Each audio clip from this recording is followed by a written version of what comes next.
Good evening, नमस्कार, आदाब, सत श्री अकाल। आप सबका स्वागत है बियॉन्ड द हेडलाइंस में, जहां हम बात करते हैं सुर्खियों से हटकर और खबर की तह तक जाकर। तो सबसे पहले आज शाम तक की खास हेडलाइंस। हिजबुल आतंकी को पाकिस्तान भगाने में एनसी विधायक ने की थी मदद, एसआईए ने की रेड्स। फारूक अब्दुल्ला का महराज मलिक पीएसए मामले पर बड़ा बयान, कहा गृह मंत्रालय एलजी के पास। आम आदमी पार्टी महराज के पीएसए को बनाएगी राष्ट्रीय मुद्दा, संजय सिंह ने जम्मू में किया प्रदर्शन। 15 दिन बाद आज खुला जम्मू श्रीनगर राष्ट्रीय राजमार्ग, हजारों गाड़ियां निकली, अभी भी थरड़ में सड़क की हालत खराब। जम्मू में आज से स्कूलों में लौटे बच्चे, कई सरकारी स्कूल अभी भी बंद। और अब खबरें विस्तार से। कश्मीर के एक विधायक ने एक आतंकी को पाकिस्तान भागने में मदद की थी। यह मामला करीबन 20 वर्ष पुराना है। साल 2005 में नेशनल कॉन्फ्रेंस के एक विधायक मीर रफीकी ने दरअसल एक आतंकी जो हिजबुल मुजाहिदीन का डिविजनल कमांडर था, मोहम्मद अमीन बाबा, उसे पाकिस्तान भागने में मदद की थी। केवल मदद ही नहीं की बल्कि उसने अपनी ऑफिशियल गाड़ी में श्रीनगर से उस आतंकी को अटारी बॉर्डर तक भी छोड़ा, उसका फेक पासपोर्ट भी बनवाया और उसके लिए बाकी इंतजाम भी किए। और अभी एसआईए इस सारे मामले की जांच कर रही है। एसआईए यानी कि स्टेट इन्वेस्टिगेशन टीम। एसआईए लगातार इस मामले की जांच पिछले 2 साल से कर रही थी और अब चार्जशीट में 4 लोगों का नाम आया है। 4 में से 2 लोग जो हैं, एक तो विधायक खुद है, नेशनल कॉन्फ्रेंस के पूर्व विधायक रफीकी, और उसके साथ साथ उनके प्राइवेट सेक्रेटरी। ये दोनों लोग उस आतंकी अमीन बाबा को श्रीनगर में अपनी ऑफिशियल गाड़ी में बिठाकर अटारी तक छोड़ के आए थे। एसआईए अब चार्जशीट तैयार कर रही है और 2 लोग इस मामले में अभी भी फरार हैं। मगर बात यह है कि किस तरह से कश्मीर में आतंकियों का राजनेताओं के साथ नेक्सस रहा है, इस बात का बड़ा खुलासा ऐसी खबरों से होता है। दरअसल स्टेट इन्वेस्टिगेशन एजेंसी यानी कि एसआईए ने आज कश्मीर में 2 जगह रेड्स की थी, एक तो अनंतनाग में और एक बीजबिहाड़ा में। यह मामला 2005 का है और उस समय की बीजबिहाड़ा के पुलिस स्टेशन में एफआईआर नंबर 98 में दर्ज है। 2023 तक यह मामला कश्मीर पुलिस के तहत था और लगातार जांच चलती रही, मगर इस मामले में कुछ खास नहीं निकल सका। 2023 में यह मामला स्टेट इन्वेस्टिगेशन एजेंसी ने ले लिया और जिस तरह एनआईए आतंकवाद विरोधी मामलों में काम करती है, उसी तरह जम्मू कश्मीर पुलिस की स्पेशल विंग एसआईए आतंक विरोधी मामलों में काम करती है। तो जब ये मामला एसआईए के पास 2023 में आया तो उसके बाद इसकी जांच शुरू हुई। जांच में सामने आया कि उस समय के नेशनल कॉन्फ्रेंस के विधायक रफीकी, जो उस समय विधायक भी थे और वो लगातार इस गुल रफीकी उनका नाम था और लगातार इस आतंकी के संपर्क में थे जिसका नाम मोहम्मद अमीन बाबा है। ये डिविजनल कमांडर था हिजबुल मुजाहिदीन का और उन्होंने इसके पाकिस्तान भागने के सारे इंतजाम किए। ना केवल इंतजाम किए बल्कि खुद उसे बॉर्डर तक छोड़ा भी।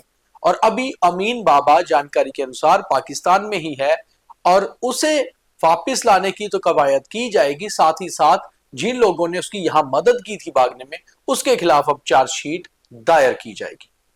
तो ये थी हमारी आज की बड़ी और एक्सक्लूसिव खबर। दूसरी खबर है महराज मलिक से जुड़ी हुई। दरअसल महराज मलिक का मामला जिस तरह से उभर रहा है, हर कोई इस पर टिप्पणी या बयान दे रहा है। आज नेशनल कॉन्फ्रेंस के प्रेसिडेंट और former chief minister doctor Farooq Abdullah ने भी श्रीनगर में इस मामले पर अपना बयान दिया और उन्होंने कहा कि होम मिनिस्ट्री यानी कि गृह मंत्रालय सीधा लेफ्टिनेंट गवर्नर के तहत आता है और ये सारा मामला लेफ्टिनेंट गवर्नर के ही जो है नॉलेज में है और उन्हीं के थ्रू है। और उनका कहना है कि जम्मू कश्मीर सरकार का इसमें कोई रोल नहीं। वहीं जब उनसे यह पूछा गया कि असेंबली स्पीकर का भी इसमें रोल रहता है कि जब सिटिंग एमएलए के ऊपर पीएसए लगना हो, तो उन्होंने कहा कि आप ये सवाल स्पीकर साहब से पूछिए। तो यानी कि स्पीकर उन्हीं के पार्टी के हैं, उनके सीनियर लीडर हैं अब्दुल रहीम राथर। तो कहीं ना कहीं सवाल उन पर भी तो आएंगे। वहीं दूसरी ओर आम आदमी पार्टी सवाल उठा रही है बीजेपी पर। हालांकि जम्मू कश्मीर में बीजेपी ऑपोजिशन में है, मगर केंद्र में उनकी सरकार है और केंद्र सरकार का एमएचए के तहत ही जम्मू कश्मीर यूटी आती है। इसलिए आप सांसद संजय सिंह आज जम्मू में थे, उन्होंने एक प्रदर्शन में भी भाग लिया और इस तरह के संकेत दिए कि आम आदमी पार्टी महराज मलिक मामले को राष्ट्रीय मुद्दा बना सकती है, यानी कि वो इस मामले को लेकर दिल्ली में भी बयानबाजी और प्रदर्शन कर सकते हैं। उनका कहना है कि एक अस्पताल मांगने पर पीएसए दे दिया गया, मगर ये सरासर गलत है। अगर इन्वेस्टिगेशन की जाए इस मामले की तो ये पता चलता है कि एक 800 पन्नों का डोजियर तैयार हुआ था और काफी देर से एजेंसीज की पूरी तरह से राडार पर थे महराज मलिक और लगातार इसकी जांच हो रही थी। अब ये मामला सियासी बन चुका है और आम आदमी पार्टी इसे कैसे भुनाती है ये देखना होगा। 15 दिन बाद जम्मू श्रीनगर राष्ट्रीय राजमार्ग आज खुल गया। 15 दिन से लगातार श्रीनगर से जम्मू और जम्मू से श्रीनगर की ओर कोई गाड़ी नहीं जा पाई थी और आज हजारों गाड़ियां जम्मू से कश्मीर की ओर और कश्मीर से जम्मू की ओर आई।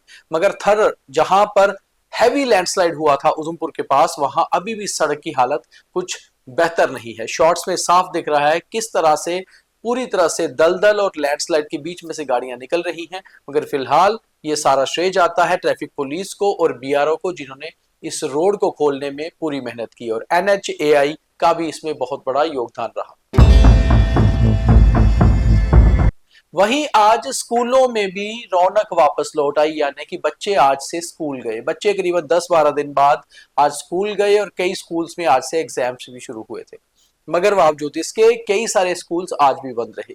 तकरीबन ये सरकारी स्कूल हैं जिनकी एग्जैक्ट गिनती तो अभी तक एजुकेशन विभाग ने नहीं दी, मगर काफी सारे सरकारी स्कूल इसलिए बंद रहे क्योंकि वो बाढ़ ग्रस्त हुए इलाकों में थे और वहां पर बाढ़ से काफी ज्यादा नुकसान हुआ था। इन स्कूल्स को भी जल्दी ही खोला जाएगा। सबसे पहले इन स्कूलों की जो बिल्डिंग्स हैं उसकी गारंटी आ जाए कि कम से कम वो अनसेफ नहीं है, क्योंकि इस मामले को लेकर सभी चीफ एजुकेशन ऑफिसर्स को डायरेक्टर एजुकेशन ने कहा था कि वो इन स्कूल की रिपोर्ट दे, जो अभी तक कई स्कूल्स की नहीं आई है। और अभी भी आने वाले दिनों में कुछ दिनों में बारिश हो सकती है, मगर वैसा भीषण बारिश या वैसी प्राकृतिक आपदा नहीं आएगी जैसे कि पिछले 10-12 दिनों में रही है। तो ये था आज का बीटीएच। अब देखिए थॉट ऑफ द डे। कभी कभी जीवन में ठोकरें भी अच्छी होती हैं। एक तो इससे रास्ते का पता चलता है और दूसरा ये भी पता चलता है कि मदद के लिए हाथ कौन से आगे आए थे। तो इसलिए जब आपको ठोकरें लगे तो ये मत समझिए कि बुरा समय है, बल्कि ये सोचिए कि सीखने का समय है। तो यही था आज का बीटीएच। कल दोबारा मुलाकात करेंगे, तब तक के लिए हमारे चैनल को और हमारे सभी कार्यक्रमों को लाइक और फॉलो जरूर करें। बहुत धन्यवाद। जय हिंद।